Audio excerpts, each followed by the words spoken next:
وضو کا بچا ہوا جو پانی ہے نا، اس کے متعلق بڑی روایات ملتی ہیں، اس کی فضیلت بھی آئی ہے اور ایسا صحابہ کرام سے ثابت بھی ہے، آقا کریم علیہ السلام نے بھی ایسا فرمایا۔ روایات یہ ملتی ہیں کہ حضرت علی رضی اللہ تعالیٰ عنہ نے ایک دن کھڑے ہو کے پانی پیا، وضو کا بچا ہوا تھا،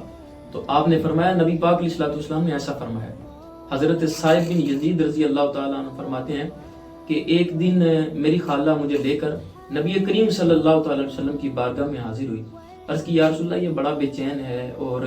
بیماری کی وجہ سے تکلیف میں رہتا ہے، تو آقا کریم علیہ السلام نے میرے لیے دعا فرمائی اور برکت کی دعا دی اور پھر وضو فرمایا اور وضو کا بچا ہوا جو پانی تھا وہ مجھے پلایا۔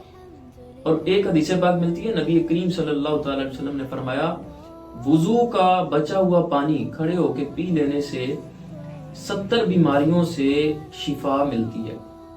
اتنی بڑی فضیلت آئی ہے۔ اعلیٰ حضرت عظیم البرکت مجدد دین و ملت الشاہ امام احمد رضا خان فاضل بریلوی رحمۃ اللہ علیہ، آپ نے بڑی خوبصورت بات کی اس حدیث کے تحت۔ آپ فرماتے ہیں کہ جو شخص یہ چاہتا ہے کہ نفسانی خواہشات سے بچ جائے، بری خواہشات سے بچ جائے، اس کو چاہیے کہ وضو کے بعد کھڑے ہو کے تھوڑا سا پانی پی لے، وہ وضو کا بچا ہوا،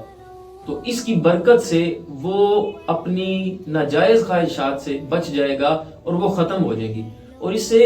اور بھی بڑے فوائد ہیں، بندے کو یہ مثانے کی بیماری نہیں ہوتی، معدے کی بیماری نہیں ہوتی،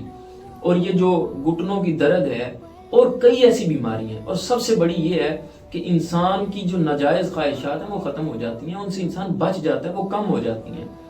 تو جب بھی وضو کریں تو وضو کے بعد، اب تو ویسے برتن نہیں ہیں تو وضو کے بعد ایسا کر سکتے ہیں کہ ایک چلو بھر پانی لیا، اس کو کھڑے ہو کے پی لیا، تو حدیث پاک پر بھی عمل ہو جائے گا اور اللہ تعالیٰ جسمانی طور پہ، روحانی طور پہ، قلبی طور پہ بھی شفا عطا فرمائے گا۔